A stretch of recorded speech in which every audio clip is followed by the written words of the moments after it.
আসসালাম বন্ধুরা, কেমন আছেন সবাই? তো আজকে আমি ব্ল্যাক প্যান্থার এবং জাগুয়ারের ফাইট নিয়ে এসেছি এবং আজকে আমি অনেকগুলো প্রাণীর ফাইট নিয়ে আসবো।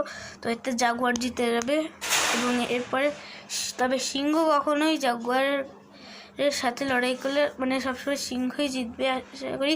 এবং বাঘের সাথে লড়াই করলে কখনোই সিংহ জিততে পারবে না এবং বাঘ তখন জিতে যাবে। এরপরে দেখা যাক বাঘকে গ্রিজলি বিয়ার হাতে বাজে। এটা কিন্তু জঙ্গল বুকের মতো সেই বাঘ মানে ভাল্লুকটি না, এটি হচ্ছে গ্রিজলি বিয়ার, যেটি অনেক ভয়ঙ্কর এবং বালুর মতো না, যেটা জঙ্গল বুকের ভাল্লুকটা। এবং ভাল্লুকের সাথে গন্ডার লড়াই হলে অবশ্যই এতে গন্ডার জিতবে, কারণ গন্ডার ভাল্লুকের চেয়ে শক্তিশালী। এরপরে আসা যাক গন্ডার বনাম জলহস্তিকে নিয়ে। জলহস্তি অনেক শক্তিশালী, তাই গন্ডারকে হারাতেও পারে, তবে অনেকে বলে গন্ডারকে খুব কম হারানোর চান্স।